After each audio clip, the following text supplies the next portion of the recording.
Welcome to the Open Books Podcast, where we discuss all things going on in the real estate industry, helping you take the road less traveled to real estate success, guiding you to the top 10%. I'm your co-host, Curtis Haddock, alongside my co-hosts, Brooke Massey and Casey Tudor, as usual. And we have a special guest with us here today, Timothy Brasheir. And tell us the name of your company and what you guys do, and then they'll get the idea of what we're here talking about today. Boom. Yeah, awesome.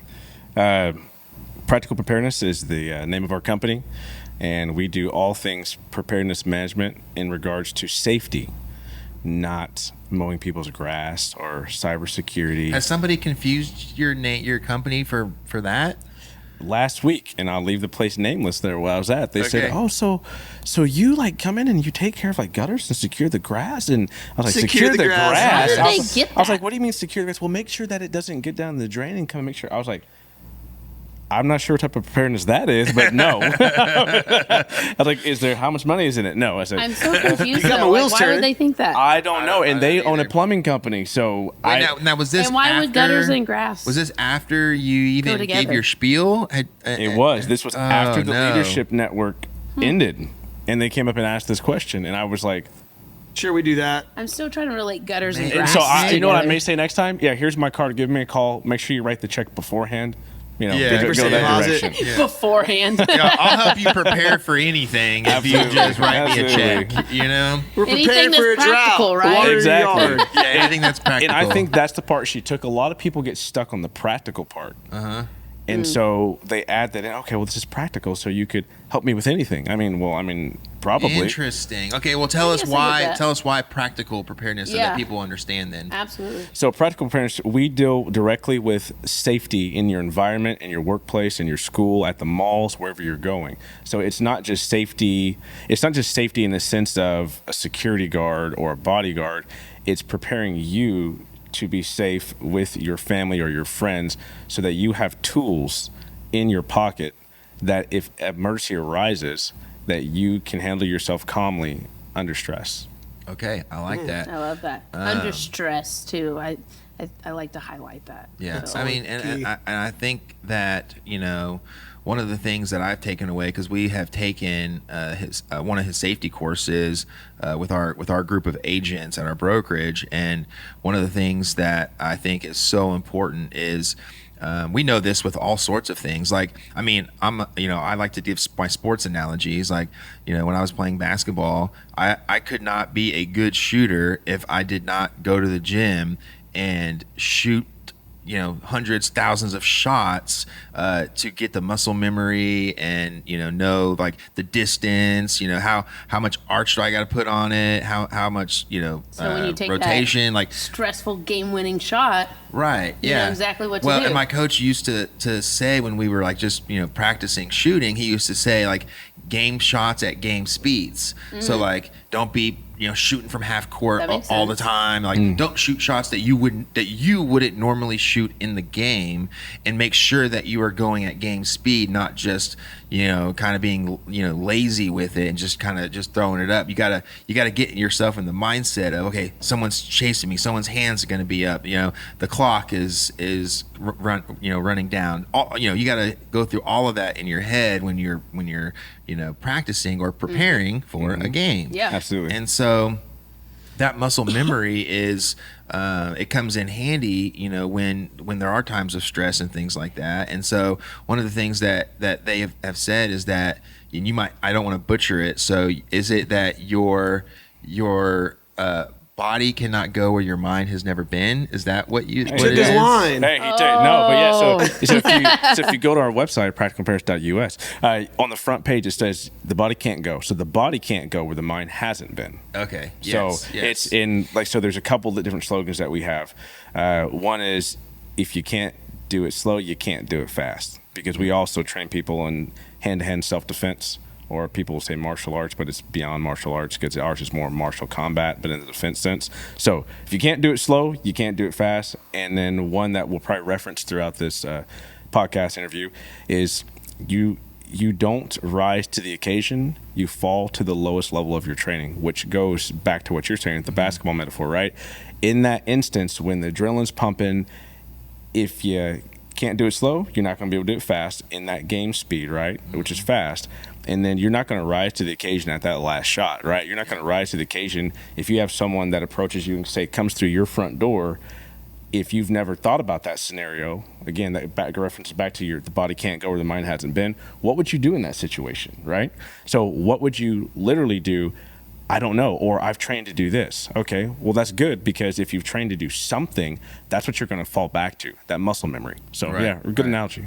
So I think, so it's just so important to learn these things and not just, learn it and forget it, but to practice at home. So one of the things that I did after taking the course is I immediately went home and attacked my wife. I attacked my wife. Yeah. I said, hey. And then I said, you were ready for it, were you? You need some training, and let me show you how to do this. And so, but no, I did teach her some of the things that we learned, because I wanted her to be able to, be prepared in case, I wasn't around, or she's just, vulnerable position with the kids or whatever. And I just wanted her to know some of the basic things that we taught. Now, clearly, like one class is not enough to be like, we're an expert by any means. I was gonna say, yeah. But if you, but now we gotta go practice. But now our mind is able to go there and think about it, and we can, practice, doing some of those moves so that it becomes like a reaction, like an instinctive thing to do, right? Absolutely. Yeah. And that's one of the things that we set you guys up with is we encourage going home and actually doing a lot of the practical application in your house, right? One of the things that I do that annoys the mess out of my wife is I literally will clear our house at least once a week, going through. And when I first started it, she just shook her head and looked at me like, and she understands though, because a lot of what we're training, like, so when we take people, it's not just situational awareness. It's not just, I'll name all the things that we do here in a minute, but when we get out on the range, right? So we're firearms instructors as well. And so we're on the range. You're not sitting in what they call it a fire lane. I call it a horse stall, like the horse about to run out the gate. So we get out past that. So when you come train with us, we actually train, we're partnered with a non-for-profit Oklahoma City Gun Club out in Arcadia, Oklahoma. It sits on a full square mile. There's like 22 gun ranges on this one property. So if you've never been there, it's beautiful. It's got rolling hills and all this stuff. So I know it's a shameless plug for them, but they are a non-for-profit. They can sponsor us. Yeah, there you go. But for them, we get out past the firing line. We start obviously with the fundamentals, but we start again past the firing line, and then we do a lot of moving acquisition, which means that you're required to get your heart rate up and move. You're not going to be like, oh, wait a minute, bad guy, stay there, don't move. Let me get my gun ready for you. Let me get mentally prepared for this. Let me unlock my box, my magic box. Let me pull out my Power Ranger powers or whatever. So that's not how that's going to work. Yeah, it always. It is an option, but only if you have the power within you. The suit's not an option. We don't probably provide fail though, and get hurt if you make that an option. But can I wear a Power Ranger suit? You can wear whatever you want. Yeah, it's a free country. But if it's not on at the time of the attack, you're not gonna be able to wear it. Probably. No, you push the button. So, would you suggest, Timothy, that I put it on under my clothes at all times? Yes, that's what Superman does. Okay. When you and do have that, rip away clothes. Yes. Yeah. Okay. And so I'm gonna need you guys to have someone, a cameraman, follow her around daily. I got this. And then just make a situation happen. That's randomly. Yeah. Oh no. Okay. Well, in light of all of this, we specifically want to relate it back to real estate and and realtors in particular. And so, why is it important for realtors to even worry about this? I mean, we're realtors. We're just showing property, right? You I mean, hear that's about it. People all the time To showing qualified homes buyers. or doing Right. open houses and stuff, and how they get kidnapped or raped or whatever. I mean, go ahead and from your perspective, like why realtors? So, a long time ago, no, I'm just joking. I was going to do the Urkel thing. If you ever watched Family Matters, he goes, yeah. oh, yeah. Just kidding. I'm not going to do that. So in 2022, I had some prominent. That was a long time ago. Yeah, well, I mean, the way time's going now, you know what I mean? Yeah. But so I had some prominent real estate brokerage owners approach me about creating a curriculum for realtors, and I was like, absolutely not. Yeah. That's like herding squirrels. I'm not doing that.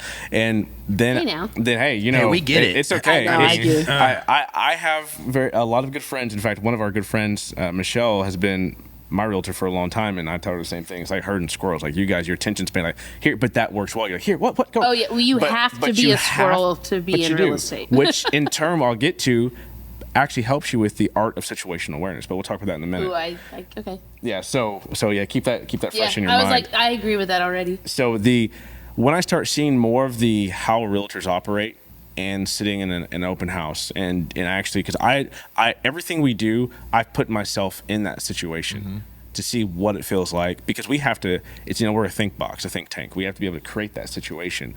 So Did you pick up a buyer? Well, and you don't know unless you do experience it. Yeah, right? exactly. No, I did not pick up a buyer. Didn't actually do anything that day. It's actually probably one of the most productive days of my life, because it was quiet like this, and no one bothered me, so I was able to get a lot done. Open houses are worth it. You Yes. just heard him. A non-realtor just said Yes, it. if you are struggling with daily task and structure, go sit in an open house. You will probably end up making money and getting your life in order. So there you go. Yeah. So for us, though, the relevance kind of came into, okay, well, let me dive into this. Let me take a look at this and see what we can actually do. And so I heard about the Beverly Carter Foundation. If you don't know anything about that, I suggest you look it up. Beverly Carter was a real estate agent that was in Arkansas, and she was worked for several months. And then she was killed by this couple, a man and a wife. And they're pre-qualified. And they were pre-qualified. And Wow. So her story is tragic. And she met with them and showed them many properties, right? Throughout, Yes. how many months was she working with them? I don't want to misquote it, but go to the website and take a look. The Beverly Carter Foundation, It was multiple, .org. though, It at was least. multiple. It was Yeah, multiple yeah. months. I know it was longer than 3 months. I think it was almost 6 months. But to think that someone took that much time that you thought you knew, right? We're in the day and age of social media, and you think that Joe Blow from Arkansas is your best friend because you've been talking to him for 2 years. Yeah.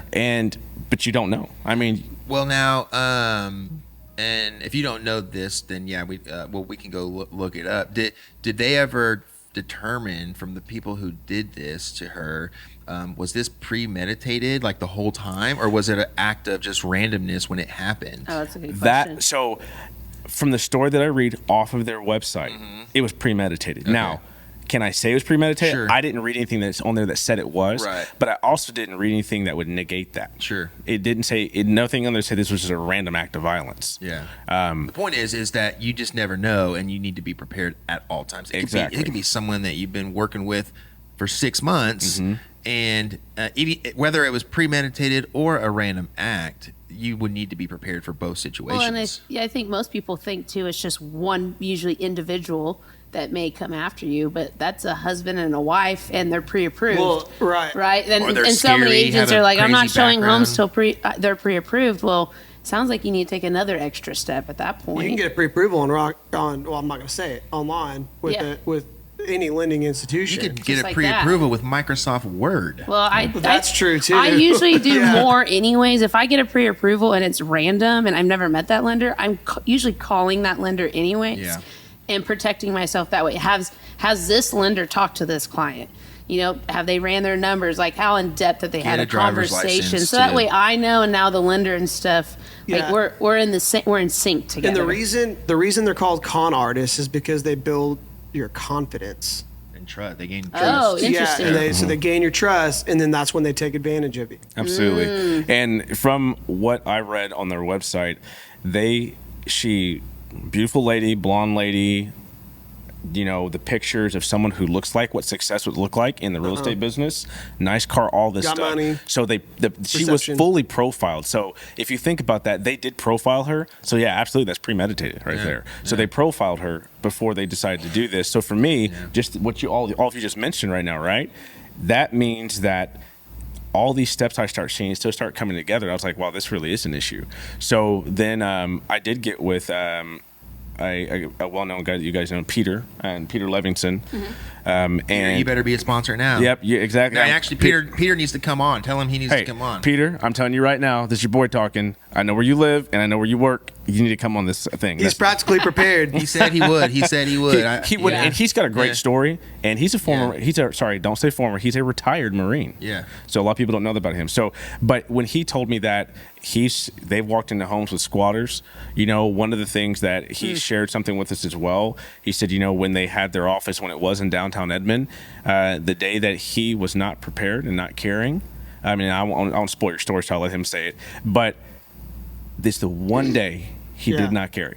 The one day that let's put it this way, he was not prepared in the way that he should have been when someone was walking. They locked all of downtown Edmond down. The police did because of this person that was out. And I'll let him explain the story because it's a cool story. And it's always the day that you're not prepared. Exactly. Always. It's one of those things that, when I travel, like you kind of see here saying, this is what I call my readiness bag, not a go bag. Go bags are huge.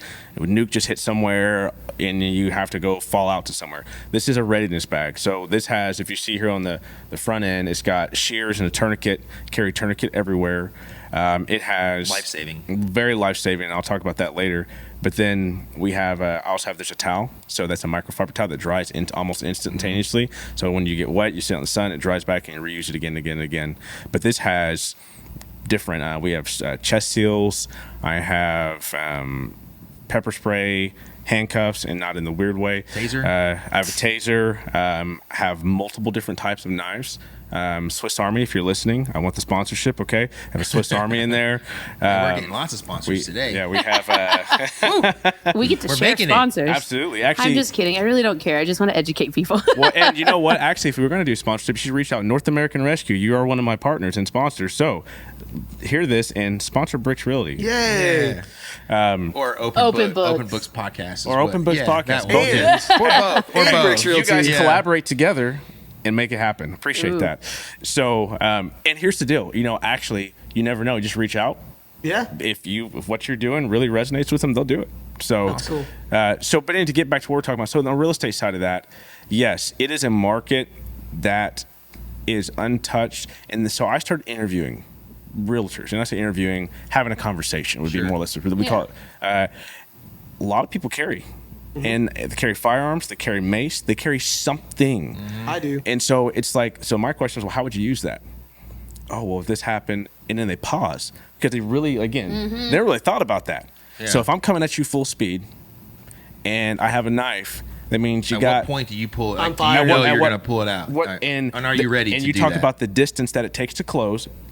You can Google this right now and search this information. This is where police officers get their reaction time, right? So if they're 21 feet away, they can close that distance in 2 seconds. Wow. Can you draw your firearm before then? What are your options? We teach reciprocity. What are your legal options? So the more and more I start diving into this, I thought this industry right now, and if NAR's listening, because they know who I am, this is something that on a national scale that's got to be resolved. Yeah. And, I agree. and companies like ours can do that.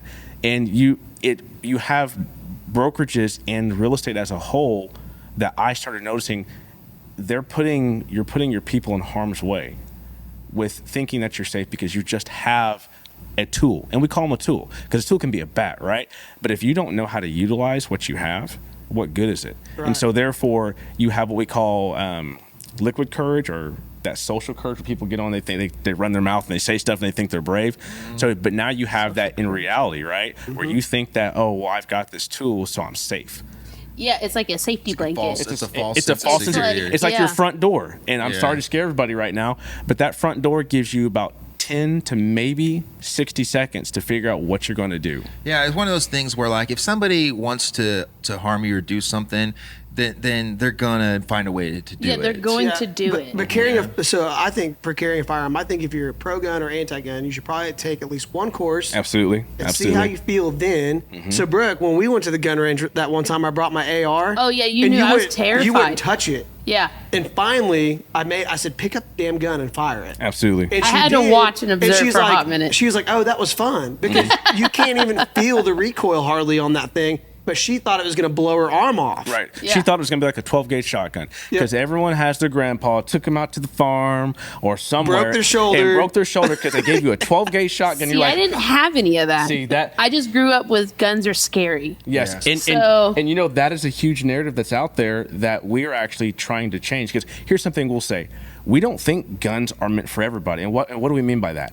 I think it's your right for everyone to carry 100%. I think it's your right to own a firearm. But you should but know it what doesn't you're mean doing. that it's meant Yeah. for everyone because you have to go through the training. So if you go through the Absolutely. training, You you gotta can be still willing say, to you know use what? it. You gotta be I willing still to don't kill like somebody if you're gonna carry a Absolutely, firearm. and I think that just terrifies me, just everything about it. And so, but I know when I do pick it up, just like going to the gun range, like I made sure I was extra careful or whatever, and then I was around people that I trusted, and so before I actually was comfortable enough to do it, then after that I felt better. But I still wouldn't go out and get one just yet. But if I get to that point, then I would and have the proper training. Yeah, and so here's some simple training, and I learned some of this from Timothy. But so now we're talking about two different things because he's talking about what am I going to do whenever someone charges me. Yeah. Well, the other scenario is how am I going to just behave when I have my firearm on my hip, Absolutely. under my shirt? Absolutely. And so the answer there is I'm going to avoid probably 95% of harm that would come to me Putting because I'm yourself carrying in vulnerable positions. You're not because gonna I'm not do going to that. put myself in a vulnerable position. It's not Yeah. because I'm a badass.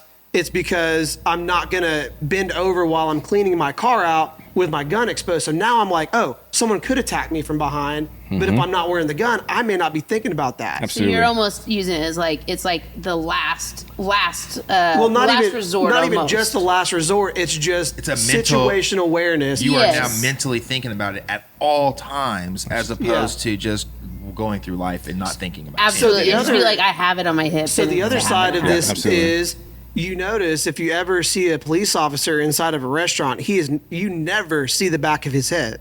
He's facing the door because he's going to notice everyone that comes in, Absolutely. and he knows his rights and what he's going to do. So that's what I learned from Timothy at the open houses now. Yes. Is I always keep my back to either the back door or the front door. So if the clients are walking through the house and they want to go into one of the bedrooms, I might just stand at the door frame. Well, I can still run away if they get crazy. Which, that's actually what we're going to get into next. But I do want to just say real quickly, if call Timothy, call their company, and I encourage you to sign up, take the class, get your brokerage to sign up and take it. We're gonna put their link in you the can do description. it anywhere in the country, We've got correct? anywhere in the country. actually international. We'll be wow. headed to Cameroon, Africa next March. Okay, Oh, so wow. Nice. they're doing some really, really good things, and talking about all of the firearms and guns and stuff, like they said, they're not for everybody. And if you're listening and you're like, man, guns are not for me. Even if you have a different belief system in guns, they can teach you how to be prepared even without a gun, Absolutely so that you can can. at least be prepared, because you have weapons on your body. Yeah. Okay, that you can use to take someone who's my size down. Okay, and that's what they'll teach you, how to leverage your weight, your body, your positioning, how to just make somebody but do whatever you want just because you have them in some kind of lock, right? And it's really good to learn just some basic skills. So reach out to them, and then we're going to move on to the next. But did you want to say something real quick? Nope, Okay. I was just so the agreeing. next thing is kind of what Casey was alluding to is, what are some key safety concerns, like basically some strategies that realtors can use in their day-to-day business. And I remember you have said in the past that the real estate industry, realtors in particular, they're like in the top 5, or like they're one of the most, not as far as like dangerous jobs, but as far as the and you'll probably say this better, but just the unknowns and the and how different our day-to-day lives can be. There's so many different variables that can happen that makes it one of the top 5 industries that you really need to watch out for. What is that? So real estate agents and anyone who does like open houses, right? So we're going to take the open house specifically, or showing homes. In that aspect, you guys are in the top 5 most exposed to the unknowns of danger. Yeah, In industry. So the unknowns of being exposed to danger, the real estate industry is in the top 5 because it's just as unpredictable as a police officer. You are, and what I mean by that is this: police officers actually almost have more of an advantage because they know everyone's a criminal. They think everyone they're responding to is so they when they're heading to something, going in with a mindset. Their mindset of well, I'm headed to something that's going to be hostile with hostile intent. Yep. You guys don't have that. And so you don't know. We're going to get paid. You're like, hey, we're going to go make a paycheck. And so, and if you don't give me my money, then I may be the hostile intent. Yeah. Which is what makes real estate an easy target because we talked about this. Well, it's a 90% fill rate. People like to show that they have a certain success in order to get people to trust that they know what they're doing. Mm-hmm. But also, if you're in the industry and part of that 90% who's not doing as well as they would like to be doing, well, then you almost will take anything that comes your way. And these criminals or people with bad intent, they know that, and all they got to do is flaunt a flashy paycheck at you. Mm-hmm. And I mean, $500,000, $1 million property. If you don't sell very much, $1 million property, and you can make $30,000. You're going on that appointment, and they know that. And so, anyways, let's go back to all the unknowns and the variables. What can realtors do to better prepare themselves when they are at an open house, when they're showing properties, and in those situations? Absolutely. So I think that one of the things that you want to start with is, we say, the art of situational awareness. And the reason that we call that the art of situational awareness is because you have to practice at it. Anything you have to practice at, it's going to be an art, right? Martial arts, basketball, those are all arts. And so for realtors, one of the things is, we kind of alluded to this a couple times that we've talked before, walking into a mall, and I'll use Target this time, right? Target, sponsor this ad, please, thank you. And so, please. But when you're but when you're walking through, right, see how many shoes you can count that are pink.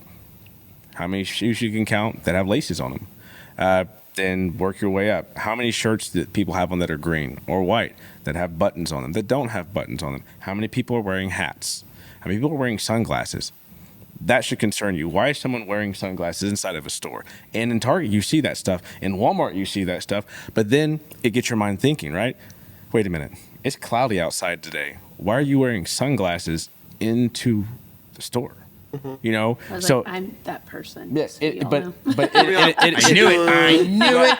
And you would be someone that would key off on it. And here's the thing: it's not like I'm gonna go out of my way, but now if I see you multiple times, more alert. I'm more alert. So because it doesn't, it's like, okay, we're in here. There's a lot as you're shopping. As I'm Target? shopping, right? I'm shopping Makes Target, sense. and you still got your glasses on. You're watching, and so I'm watching. So then I think about two things. I think, okay, well, medically, that's the number one thing. Medically, maybe they need them. Then the second, most likely you could tell. And the most likely you can tell. But after that, you're like, nah, that's just not right. Like something like this. The number one thing that people key off on is in Oklahoma right now, it's 100 degrees and you have a hoodie on. Why are you wearing a hoodie into the store? So it means I do question those people. I knew you just got out of your car or wherever you came from and you came inside with a hoodie on. That is like anywhere in America. That's like one of the number one tell signs, unless you're maybe in like Seattle, where it's like 60 degrees right now. I'm kind of jealous, but there it may make sense. But again, so knowing our situation awareness is knowing your how would I put this? Knowing the not just demographic, but your layout, knowing the layout of the building that you're going into, and then having a game plan, right? Of, okay, well, I'm going here, or I'm going to this state, which is going to start taking your mind and putting you in thinking what we call be proactive, not reactive. We have in the Western society, and everyone knows this, we are really reactive. We're not proactive. And so now you're getting your head in the state of mind where you're being proactive. Okay, so, today I'm going to be traveling in my car more than I would normally be traveling in my car. So therefore, I'm going to take my go bag with me. I'm probably going to throw some water in there. I may have a couple snacks. If it says it's going to be 100 degrees outside, and I know that there's no clouds in the sky. Okay, so I'm going to take a hat today. just in case I have to get out and go to multiple different clients. So simple things like that, right? A lot of people understand having a hat on your head is not just a style thing. It actually, it decreases how hot you can become. So making sure that if you have a hat, making sure it's breathable, not wearing. That's why I wear one. Yep, I like that. And you have it's perforated, right? So that your head you can breathe. 100%. So, or you're wearing it today because you're pushing bricks. But either way, these are just simple things. But like that, right? You thought about beforehand. Hey, let's get our brand out there. Let me throw this hat on, and it looks good on you, right? So let's put it on. Thank you. There you go. Compliment for the day. But those simple things, that's where I think realtors need to really start with. The number one thing that I see with realtors that drives me, let's just say in a professional way, up the wall, is how oblivious to everything. It's the phone. Yes. It's walking from like 10 feet from the store to your car. And we're on the phone all the time, too. And that's just normal anyway. Like whenever people are crossing in to go into Target, they're just on their phone. Or I've seen children, like whatever age, 12, 13, they're walking to school or home. They're crossing the street with their face buried in their phone. I'm like, you are such an idiot. I'm like, 12-year-old. that is the worst thing you could ever do. And then also like Target, I've talked to my mom, I have to remind her all this all the time because I'll make sure she remembers this. It's like when you're at Target or Walmart or you're shopping anywhere, like you're focused on the sale you're going to get. And then if you have two kids, well, which one are you going to save? Yeah. Like that kind of thing. And it's like, oh, I don't want to talk about that. I'm like, yeah, but that's what's going to happen. And those things actually do happen at Target. There's guys that watch you. And then if you have like all your kids posted on the back of your car, there's like you have 6. Now they know you have 6 kids and a dog. Yeah. And now they know you're so that's outnumbered. perfect right there. Oh, the little bumper sticker. So talk about this. Here's something that one of the things that we research everything. You are a driving billboard of what you have in your car. So if you have that Second Amendment, police sticker, I support this, I support that, whatever, Star Wars, our family, and that right there, don't ever do this. If you have that, go right now and take a razor blade and scratch and take that off of your car. Because you just told them how many people are in your family, who's in the car. Realtor. Yeah, especially if you're a realtor. But if you're a realtor, there's a lot of realtors that are moms. Yeah. And they like that, and their kids like it. Yeah, but that's how they get business. Well, now too. just got to put that German Shepherd right next to it, and boom, you're fine, right? See, But here's the Yeah. thing: if that German Shepherd isn't in the car with you, Yeah, that's You true. can't leave them in the car. so Yeah, that's true. Then post on social media that you take your German Shepherd everywhere. Exactly. And just take one little video of him in the Well, store with you. the cartel's not following you on social Well, media. one thing too, and that, to that point, you're not gonna. It's not gonna be the cartel that's coming after you. Right. Like when somebody commits a crime, it's gonna be somebody that appears to be a good person or a normal, everyday, average Joe, and they're not going to make themselves appear as a scary looking somebody who's after you. Yep. And that's, I would say, would you say typically that the average, real estate, right? Well, I mean, and what we're talking about, the average person, if it's going to be a random act, a crime committed against you by a stranger, the stranger is going to appear just like an average person. Would you say? Absolutely. They're not going to broadcast who they are. Yeah. Generally, and let's put it this way, like you said about the firearm earlier, right? Not putting yourself in situations that could ultimately get you in trouble. So there are certain parts of every city that you go to that you don't want to broadcast certain things. Well, when you go there, people who may have nefarious activities, they're not broadcasting I'm a drug dealer. They're not broadcasting I kidnapped kids or men or women, right? They don't do that. And generally, here's the thing. Are they going to be in those areas? They might be or they might not be. If you think about where do people go to do nefarious acts if they are in need of something, they go to the place where it's most prevalent. So if they think that people are wealthy, they're going to scope out wealthy neighborhoods, right? That's where they're going to go. And so they're going to make sure they blend in. They're going to look like they fit in that neighborhood. Have you ever heard that story of and I don't know if it's a true one, but there's 4 guys that pull up to a gas station and they're wearing suits, and then they go in and I can't remember what happened, but this is a gun story.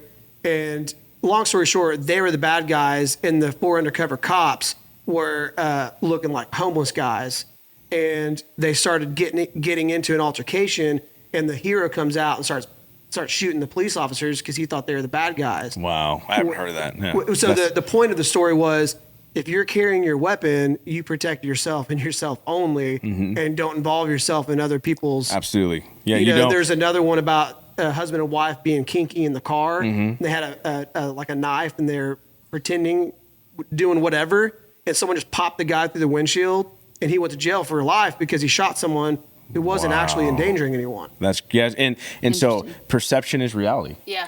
Perception is reality. Well, to that point, and I don't know how to feel about this one, so maybe Timothy can shed some light on it. But our buddy Dylan was sharing a story with me how he there was, like, I don't know if it was a documentary. I think it was like a documentary or something that he was watching, and they were staging incidents in public to see how the public would respond. Oh, and it was kidnapping children. And so it was just like little kids just walking, and then a stranger just running and grabbing them, covering their mouth, and running into an alleyway. And like 95% of people didn't do anything. Okay, Yeah. so yes, I saw that actually. Did you? It's, Okay. it's on Instagram if you want to find it. And Okay. I watched that, and it wasn't in America. Just so you know, that was Okay. out of the United States that happened. Because here you might, in Oklahoma, you'd probably get shot. Right, yeah, right. Yeah. But that being said, so there's twofold, right, on that. Number one, the lack, and they said not only 95%, I watched the full thing. It was maybe 98% of people that didn't do anything. Yeah, I made the 95% up just from what he told me. Most of the people. Yeah, no, like it was majority. it Yeah, was a lot. a majority. It was very scary how, and they just looked, and I was just like, wow. But you know what they were doing? Yeah. On their phone, Yeah. like this, look back. Or most people when they walk, they look at the ground. They're not actually keeping their head what we call on a swivel, kind of checking out everything. And so I was just like, and the people when they saw it, they heard him scream. They did this. One lady, she looked. She had glasses on, darker hair, and she did that, and she just kept on walking. That's crazy. And I was just like, really? So that Didn't call the police. Nothing. Nothing. No, See, that is the level of where people Right. are today. Yeah. Yeah, I think people about just- those because I would not personally go try to save that child. I would call 911 because if I'm with my family, because my priority is to care for my family. That's what I said. If I run off and help and then Get killed something yourself? or I get killed or something, no way. Yeah. But I will call 911. No, I will Absolutely. follow and try to keep an eye at a distance and call 911. But like, even if I'm by myself, because I don't want my children to grow up fatherless, Right. right? I mean, but do you have a responsibility to put yourself in harm's way when it's a child getting abducted? Or you shoot the guy who is doing the test. Right, You know? yeah. Like, So which is here's what I scary. would say to that. Yeah, I'm curious. You have to have the ability. If you don't have the ability and you don't have the training, why would you put yourself in that Right. situation? Yeah, that makes- and I'm not that And that's trained. where I was looking at, even though I was like, are you kidding me? This lady, what she could have done is she could have stopped. She could have turned around and stared at them, got on her phone, said, I'm calling the police. Called the police, put it on speakerphone, 911, what's your emergency, or whatever there is over there. What's your emergency? So that they can hear this, guarantee they would have released that kid, or they would have taken off. But then again, you would have had a description. So here's something you can do without putting yourself in harm's way. Turn, snap a picture immediately. Yeah. Walk, pop, pop, pop, pop. You just, now you've identified that person. You got something. You have something. And so if they start coming towards you back with the kid, you're pop, pop, as you're walking away, taking all these pictures, you get loud, you get obnoxious, then you call 911. They're probably going to let You that got to kid get go. out of and there run. too. You got to get out of there too. Because if you have pictures of them now, they're gonna not like. They might not like that. Absolutely. Oh, yeah. So Yeah. you're not remember this. So if your family's with you, right? We get back to preparedness. You have to have that conversation. So if this happens in a mall, here's what I need you to do, babe. Here's what I need you to do. I need you to take our family. I need you to move this direction. I need you to go there, and I will be in tow, which means I will be behind, which in tow means that you're still dragging behind. So the military, this is the reason they use that term. In tow means that you are a distance behind, but you're still following. It may be at a much slower pace. So you're not at a standstill. So that's what that means. So that portion means, okay, you're going to keep going. You know that I'm going to be there behind you, but at a slower rate because I don't want them to connect us. So if I need to take pictures, if I need to do what I need to do, or if I have to get into action, get in the game, do something about it, you're still at a distance that they couldn't really put us together. So if you notice something you guys do, you see that, right? You go, maybe you walk 20 feet past, your family keeps going, and you turn around and come back, and then you're taking pictures at that point. When you approach that, everything's about angles. One of the things we teach, so we teach a class, the military calls it CQB, so I don't use that because it's really cliche now. Oh, let's do CQB. No, we may call it CQD, close quarters defense, right? What does the B stand for? When people close quarters combat. I thought it would be CQC.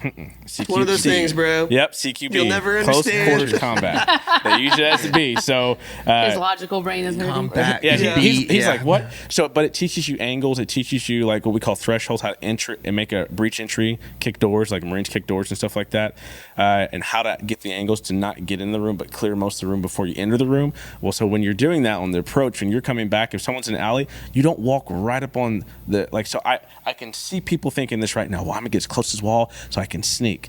No, you don't want to do that. Walk across the street and then look down the alley and snap a picture Right. so you can see where they're at. And if you need to close the distance, you can do that. Or use your Zoom. We have I'm technology. not gonna lie, I was thinking that the first thing. Yeah. Sneak around the wall. Exactly. Yeah, I was Well, thinking because that. what I was happens thinking is that. you go around that corner and you get hit in the head. Exactly. Oh, yeah, What if yeah. they saw you look back and they saw that, and then No, now wait. you broke line of sight, right? Yeah. They can't see you, and they think, oh, well, they're on this wall. You're there. Now they have your full attention, and you Yeah. come around that corner. They're waiting for you. So you can also break line of sight, go across the street, and they kind of see you go across the street. They may start to think, oh, okay, they're doing something else, gone. and you head back, but you head back the direction where they're at, and they come across. But now you've put distance. So in any reaction Right. time, right? We talked about the And you're knife. increasing it. You're increasing that range. Sense. So when you increase that range, if they have a gun, they have this or the other, Less likely. it's less likely that you're going to get hurt, right? And your family, again, I don't recommend anybody, if you're with your family, put them in that situation. Right. But you have to have a plan in place to deal with something like Well, that. most people in the public like that in shopping centers, they're there to traffic. Oh, absolutely. That's what Absolutely. you have to look out for. And so they're doing things like they'll come in, they'll watch you get out of the car, they'll watch your kids get out of the car. When you go inside, they come in and pop a zip tie on the car door, and then now when you're leaving, whoever's going to follow you to wherever you're going to a safer location for them to nab you, they know where your kid's at, so they're going to go straight to that door. I heard a story. This lady kept coming out to her car. She kept seeing zip ties, and they'd been stalking her for like a month. Yeah. And then it was on the other side for some. I don't remember the tactic, but it was on the other side, so she didn't see when she get in. But and then when you're parking and they come close to you, or you got a van parked next to you, and now you're having to, and this is what I see all the time. And I hate to even think this, but I'll be at Target walking in, and I see a mom loading her groceries, and the cart with her babies behind her. Absolutely. I'm going, Oh. I could grab that child right now. Yeah. And So- she would do nothing. So here's what I teach my wife. Cheap screen, probably. We She start so in the summertime, she starts the car first. Actually, it doesn't matter when it is. We start the car first. Get our babies in. Either if she's by herself, then what she does, she'll get in, start the car, roll all the windows down, leave one of the doors open, get them placed in first, which gives her access to, right? So you think, well, what about someone else coming out? Well, if they push you out of the way and get to the car, and now you don't And have the a door windows open and back the up. windows are up, you can't get in the car anyway. So let's go ahead and give yourself an advantage. I'm not saying roll all your windows down, but if you're going to, so you have to be situational about this. Take the cart to in front of, and I know a lot of people don't like this because most doors are on the opposite side. So when you're starting to hit that, when you're loading your groceries, right? Take your kid. If your car is, say, we're at a Target and it's on the south side, so that means your car's pointed this way. That means your driver's side is going to be on this side. So you are loading your groceries on the side where most people are coming out of the store and can see you. Don't load your groceries on the opposite side where you've created a barrier. No one can see you and they can't get to you. So that's one thing you can do, right? So let's take this back to real estate. So if you are showing homes, right?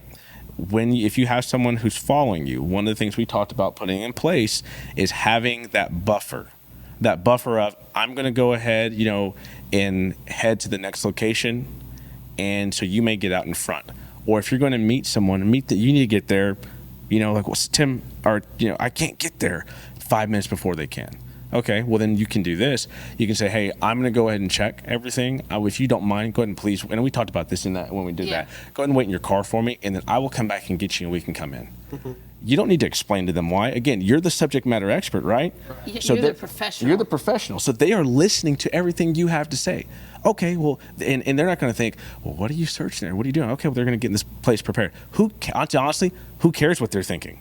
Just, volunteer them. Don't mind. Well, they want to be safe too. Exactly. Exactly. So, and if they don't want to be safe, now you have questions happening, well, right? I was going to say that just even back to the grocery store, putting your groceries away, doing showings and things. If somebody is following you, if they see you doing those things, there's a good chance that they might come off of you and go pick a different target, Absolutely. an easier target. So you're, let's call it a soft target. You're no longer a soft target. You're a hard target. Yeah. And if you again, when we talk perception is reality.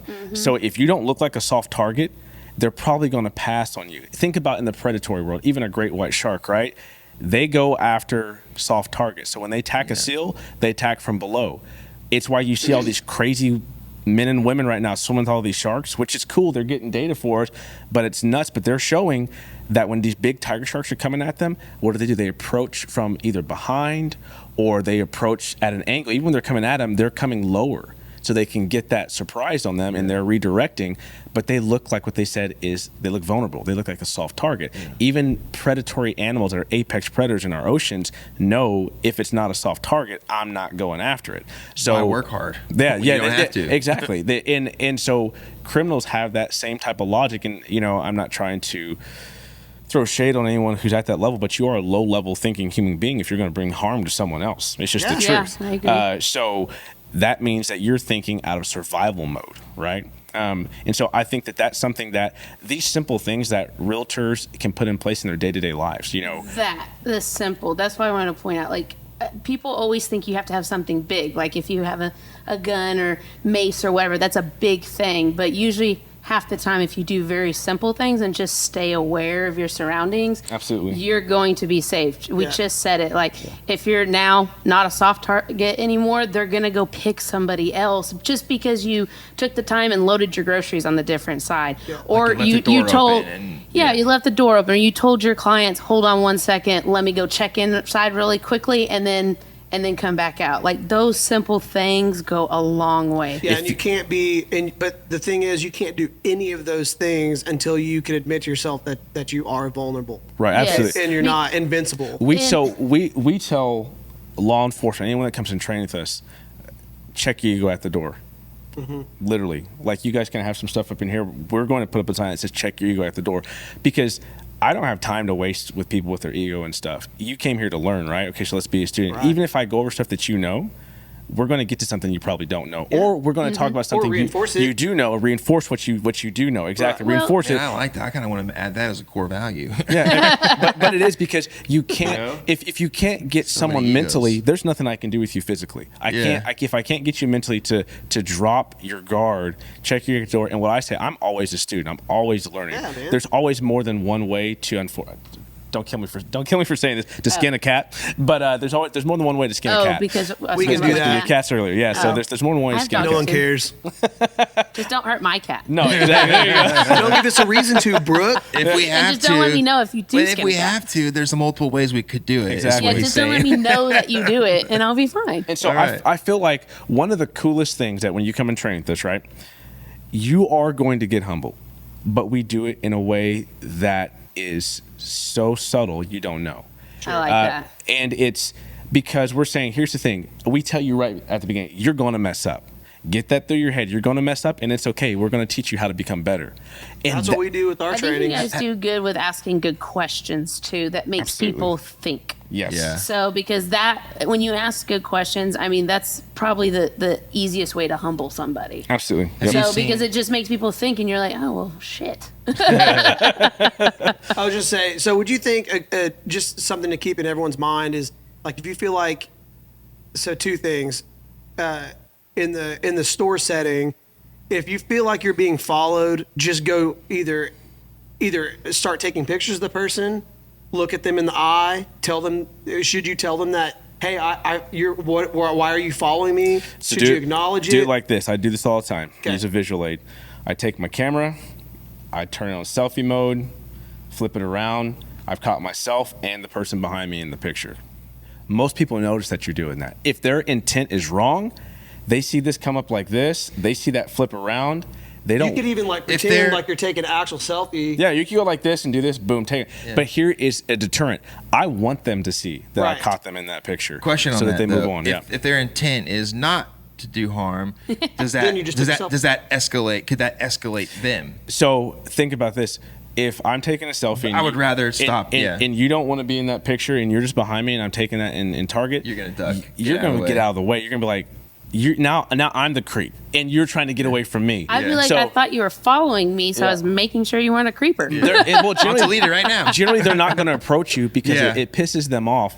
To be in someone else's picture. To be in someone else's picture, or like, I was in Target yesterday. You know this person in front of me. Yeah, and so they're not generally going to approach you for that. They're just going to get away from you because they think you're weird. So, but if you have that spidey sense going off, here's the thing: we can go down so many rabbit holes of what people think that you have to, again, simplify it. Like, at the end of the day, I got to go home. So I'm not really too concerned about how you feel about what I'm doing. Right. If it keeps me safe, then I'm going to go ahead and do this. And do you think women are more like that than guys are? Because I know, like, my wife, she doesn't want to make anyone feel uncomfortable. Yeah. It's called a people pleaser. She is. Yes, definitely. and you. My wife too. And you just you know you have to. I just don't care. Yeah. Well, and you can't care, and you have. And what I say is this: get this. If you don't leave from anything from this podcast, get this through your head. At the end of the day, you go home. Yeah. Period. And what if that means that making somebody person says about you, then make them uncomfortable. Yeah, and what that person says about you, you're probably not even going to know anyways. And if you're thinking about them that much, then you're actually thinking about yourself more than what they're actually thinking. If they say something to you, don't engage. Like, here's what I tell my 9-year-old all the time: if you wouldn't run your mouth so much, you wouldn't get in so much trouble. I mean, that's what I tell him. And then we disengage. He goes to timeout, and I move on. And he tries to have a conversation. He goes upstairs, and we're done. And people don't understand. For some reason, people, especially Americans, no offense, but we have this thought process of we have to respond. We have to say something. Yeah, no, you it's don't. Emotions. You have to elaborate on those emotions and keep elaborating, because if you don't understand, I have to get you to understand. Especially post-pandemic. People think that there's this big new wave of social trend of really expressing how you feel and talking, and that's not de-escalation. That actually is escalation. Yes, You just made the situation worse. Yeah. So sometimes the answer is not saying anything else, walking away. And at the end of the day, you have to be okay with that, because what that's telling me a lot more about you than it is about them. That you feel the need, that you need to engage in a conversation that they may have just looked at you wrong because they thought, man, I wish I had confidence like that. I mean, they really look good. Yeah. They could have been thinking something very positive. So I would encourage a lot of realtors and anyone else that's listening to this podcast, change the way you think. Yeah. Well, I always talk about this anyways with mindset, and our minds are naturally attracted to negativity. Yes. It's a defense mechanism, and it always has been. It's in our nature. And so naturally, if someone's looking at you and you're insecure, you're insecure, well, not even if you're insecure, because I can think it too. We all do it. We all have it because our minds think negatively. But we all instantly think someone's thinking bad about us, that they're looking. Why are they looking at me? But that's really, most of the time, that's not the case. And the miscommunication. Or they're just literally thinking about something else and they're staring you down, but not even looking at you. It could just be that they say something and it comes out wrong, and then the media is the negative, and the intention may not even have been that. Yeah. Like that.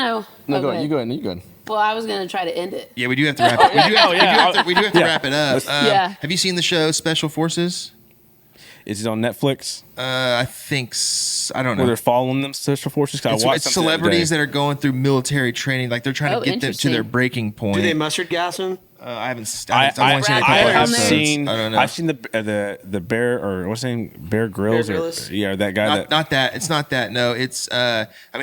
They're taking them through like intense training, and they're trying to get him to give up. You lose by voluntarily withdrawing from the competition. I have seen the little interview portion where they're showing like a clip of what's coming, but I've not watched the show, but I have seen that. It's interesting. I'd be curious your thoughts on it. But and there are some really Well, what's your question about it? Because I can answer anything in that. Well, I didn't have a particular question on it. I just wondered if you had seen it, what you thought of like the training that they were putting them through. From the trailer that I saw, it was a African American lady, and I don't know if she was a track star or a tennis star, but they were taking her to a breaking point. One of the points that I saw her, they were running through the mountains. Yes, it's like it's a very cold environment, and they're in freezing cold water, like to see how they react. Here's my question: does she live in that environment?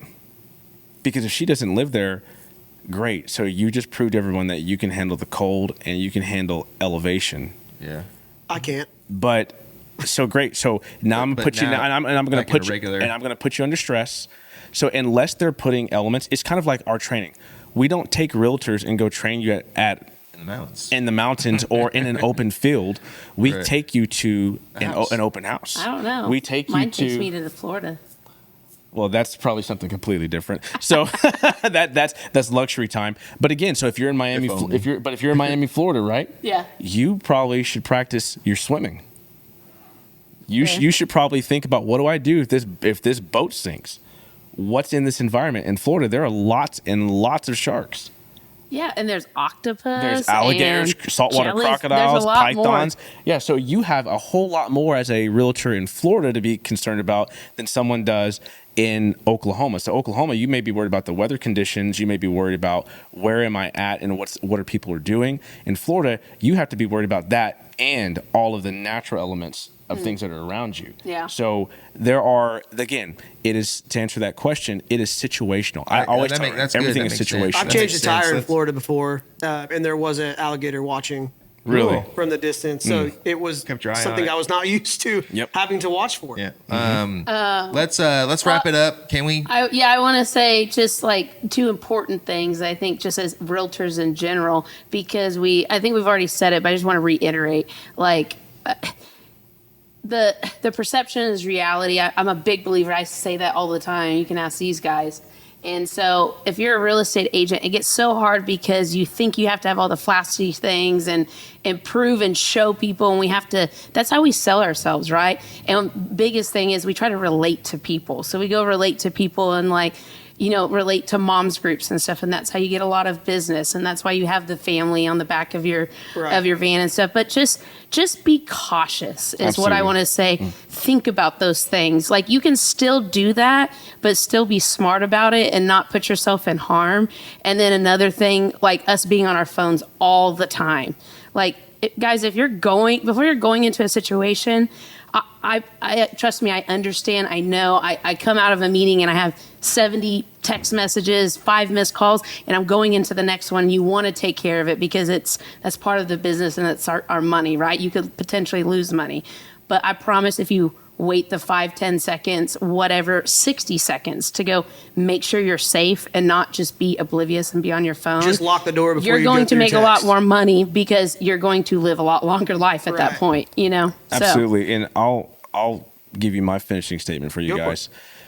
Number one, when you leave training with us, you're going to leave more prepared, not paranoid. You're not going to walk through life thinking, "Oh, what's behind that door?" I agree with that. You're going to have a new set of skills, a new tool bag to dig out of. A special set of skills, right? That you can pull from. And again, we're about simplifying. So the reason we're named Practical Preparedness, because the concepts we think of when you get back to it, it's all practical. It's all simple. It's not, again, earlier when I said go home and immediately scrape that off your car. That is me saying, be conscious, be aware of what it is you're broadcasting. So at the end of the day, just simplify everything. If you can simplify it by like what she just spoke about, be confident in that. Walk through, know that you have the processes in place so that you can handle whatever may come next. Sweet. Timothy, thank you so much for being here. I hope that everyone listening took some good, valuable stuff away from this. Call their company, like I said. It's a great course to take just for being aware of situations that could arise. Do we have a Would You Rather this week that we want to ask real quick? Which one did we do? I can't Timothy? remember. Would you rather? You want to go with the same one? Yeah, let's do it. Okay. I don't remember it, so it'll be like Okay. new. Yeah. Then you'll be like, oh yeah, No one knows that we recorded this podcast last week and the computer crashed. it's okay. 5 I minutes in. wasn't here. They know now. There you go. They know now. Yeah, now So, we got Brooke to be on. Let's do it too. I'm gonna ask a would you rather, and then you guys get to ask one. Okay. Okay. So would you rather be chased by a dog oh yeah. or run out of gas in a remote area? Do I have self-service? I know we can't ask questions. No, I you don't can't. know. Sure, you can. I remember. Is there this one now. anything for me to run to, like a? And you didn't like say a what kind of car dog. or It could be a pickup? French No, poodle. and that's the Yeah. so let's put it this way. It's not a small dog. I'll give you that. It's not a Oh, small okay. dog, right? But besides that, I'm not going to give you anything else. I think I'd rather be stranded. I thought know that why. at first. I think I'd rather be chased by a dog because, even if it got to me, like I just punch it in the rib cage as hard, like as much as I can, and get it. If and Dogs get out are of there. crazy. They They're are unpredictable. I have scars. Like this is from a German Shepherd. Got a hold of me. My brother-in-law, he has a huge scar on his cheek like this. Yeah. Because the dog ripped his face off. Oh yeah, they don't let go either. So you got to be careful. That's a good one, man, because I can't answer it. Yeah. I think I'd rather get stranded. Look, Brooke answered and Casey did it. Oh, now who's the complicated Come on, one? you got to give some kind of answer. Okay, fine. I'm gonna pretend like, because this has actually happened to me. I've gotten chased by a dog before when I was doing door-to-door sales. That's probably why you don't want to say that So what one. I did though, but what I mean, there's cars everywhere, so I just ran up the hood and stood on top of the car. Oh, that's fair. And then the owners came out and I said, I'm sorry. I'm staying up here until that Control thing your goes dog. away. Yeah. Or help me get this dent out of your hood. Yeah. I don't know if we have time to all do a would you rather, but I'm trying to think of one. Would you rather be with what Timothy coaches? Would you rather know that you have the skill set to take down anyone in the world? Ooh. Or I don't know what the or is though. Oh no. Give us an or. Or, I don't know. Or I'm already going to pick that one. I know that one's because anytime I watch a movie, I'm like, oh man, that'd be so cool to be Or that John Wick. confident. know what someone's thinking before they do it. Okay, that's good. I think I would like to know what they're thinking before they do it so I can avoid the situation altogether. Because I really don't want to kick someone's ass, even if I could. I like that. If I could always win, I'd be that hero. Yeah, I would want the skill set. But you could just grab the child that was going to be abducted and say, hey.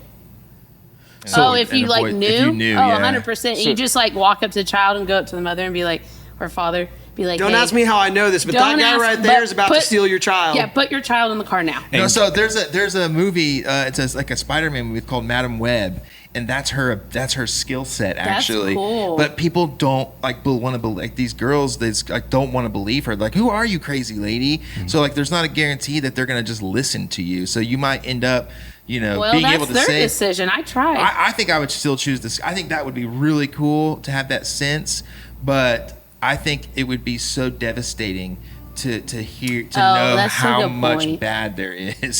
So think in about. the So I'm world. gonna throw a shameless plug. We can help you create both of those skills. There you go. What? Absolutely. Sign me up. You have to come and find out, but I guarantee you, or your money back. I'll put it at 100% money back. That we can guarantee and how both long? of those skills How quick can you have those skills? within 2 sessions. Oh wow. Within Okay. 2 sessions. We're going to drop all of the links that we've mentioned in the description below. Contact information for Yeah, the foundations, Practical practical preparedness, all those links to help you guys get prepared. But as we come to an end, I just want to thank y'all for listening. I really hope you like this episode. Subscribe and click the bell and do all those things. And let us know if there's anything you guys want to hear us talk about, and we'll make it happen. All right, we're signing off. I'm Casey Tudor. This is Curtis Haddock, Timothy Brasheir with Practical Preparedness, and Brooke Massey.